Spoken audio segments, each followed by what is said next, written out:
আমি আমার এই প্রায় 55 বছরে যতটুকু শিখেছি তার খোলাসা কথা হলো, আল্লাহর কাছে যত অন্যায় করেন, মদ খেয়েছেন, শুয়োরের গোশত খেয়েছেন, অন্যায় করেছেন, যাই করেছেন, মাপের আশা আছে। আল্লাহ মাপ চাইলে মাপ করবে, না চাইলেও করতে পারে। কথা বুঝতে পেরেছেন? আর একটা গুনাহ আল্লাহ মাপ না চাইলে মাপ করবে না, তওবা পুরো করলে সেটা হলো শিরকের গুনাহ। আর একটা গুনাহ আল্লাহ মাপ চাইলেও পুরো মাপ করবে না, সেটা হলো বান্দার হক, মানুষের ক্ষতি করেছেন। কথা বুঝতে পেরেছেন? এই জন্য ভাইরা, আপনার দ্বারা যেন কোনো মানুষের ক্ষতি না হয়। আমরা এখানে যারা আছি সবাই কিন্তু দুর্বল পার্টি। মানুষ খুন করা, মেরে ফেলা, জমি কেড়ে নেওয়ার ক্ষমতা আমাদের নেই, ঠিক না? কিন্তু আমরা কিছু অন্যায় করি খুব ভয়ঙ্কর। তার ভিতরে একটা হলো গীবত করি। কি করি? গীবত সত্য কথা না মিথ্যা কথা? আমি মাঝে মাঝে প্রশ্ন করি ঠকানোর জন্য, এটাও কিন্তু সেই জন্য। গীবত আসলে শতভাগ সত্য কথা। মিথ্যা হলে সেটা গীবত থাকে না, সেটার নাম হলো অপবাদ। মিথ্যা হলো অপবাদ। আল্লাহ রসুল সাল্লাল্লাহু আলাইহি ওয়াসাল্লাম বলছেন, আতাদরুন আমাল গীবা? ক্বালু আল্লাহু ওয়া রাসূলুহু আ'লাম। ক্বালা যিকরুকা আখাকা বিমা ইয়াকরাহু। ক্বালু ইয়া রাসূলাল্লাহ আরাআইতা ইন কানা ফি আখি মা আকুল। ক্বালা ইন কানা ফি আখিকা মা তাকুলু ফাকাদ ইগতাবতা ওয়া ইল্লাম ইয়াকুন ফিহি মা তাকুলু ফাকাদ বাহাত্তা আও কামা ক্বালা সাল্লাল্লাহু আলাইহি ওয়াসাল্লাম। রাসূলুল্লাহ সাল্লাল্লাহু আলাইহি ওয়াসাল্লাম সাহাবীদের বলছেন, তোমরা জানো গীবত কি? তারা বললেন, আল্লাহ এবং তার রাসূল ভালো জানেন। রাসূলুল্লাহ সাল্লাল্লাহু আলাইহি ওয়াসাল্লাম বললেন, তোমার ভাই সম্পর্কে তার গায়বাতে, গীবতে, তার অনুপস্থিত অবস্থায় এমন কথা বলবে যে এটা শুনলে তার মন খারাপ হবে। সাহাবীরা প্রশ্ন করলেন যে ইয়া রাসূলুল্লাহ, এইরকম জিনিস যদি তার সত্যিই থাকে? রাসূলুল্লাহ সাল্লাল্লাহু আলাইহি ওয়াসাল্লাম বললেন, যদি সত্যই এরকম জিনিস থাকে তাহলে সেটা গীবত, আর যদি মিথ্যা বলো সেটা অপবাদ।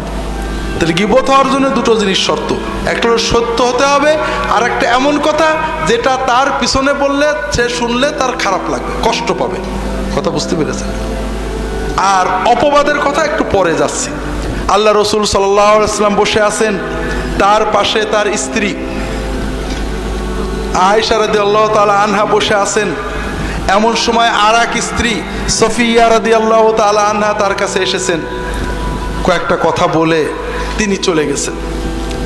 আয়েশা রাদিয়াল্লাহু তাআলা আনহা বলছেন, ইয়া রাসূলুল্লাহ হাসবুকা মিন সফিয়া কাযা ওয়া কাযা। তা আয়েশা রাদিয়াল্লাহু তাআলা বলছেন যে ইয়া রাসূলুল্লাহ, আপনার স্ত্রী সফিয়া, তার তো এই ত্রুটি আছে। কথা বোঝেননি? কথা বুঝতে পেরেছেন? আয়েশা সত্য বললেন না মিথ্যা বললেন? সত্য বললেন। সফিয়া চলে যাওয়ার পরে আয়েশা একটা সফিয়ার সত্য দোষের কথা বললেন যে আপনার স্ত্রী সফিয়ার এই দোষ আছে। আয়েশা রাদিয়াল্লাহু তাআলা আনহার এই কথা শুনে রাসূলুল্লাহ সাল্লাল্লাহু আলাইহি ওয়াসাল্লাম বললেন, ইয়া আয়েশা লাকাদ কুলতি কালিমাতান লাউ মুজিজাত বিমাইল বাহরি লামাজাজাত। আয়েশা, তুমি এমন একটা কথা বললে, একটা বাক্য বললে, এই বাক্যের ভিতরে এত দুর্গন্ধ, এত ময়লা, এত নাপাকি, এত পাপ আছে যে সমুদ্রের পানিতে এটা ঠেলে দিলে, সমুদ্রের পানির ভিতরে এই বাক্যটা ফেলে দিলে পুরো সমুদ্রের পানি নাপাক হয়ে যাবে। তো ভাইরা, এইরকম কথা আমরা কি বলি না? বলি না? বছরে দু একটা।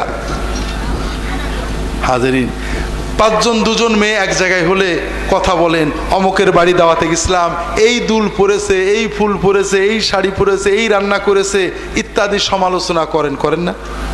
সওয়াব হচ্ছে না গুনাহ হচ্ছে?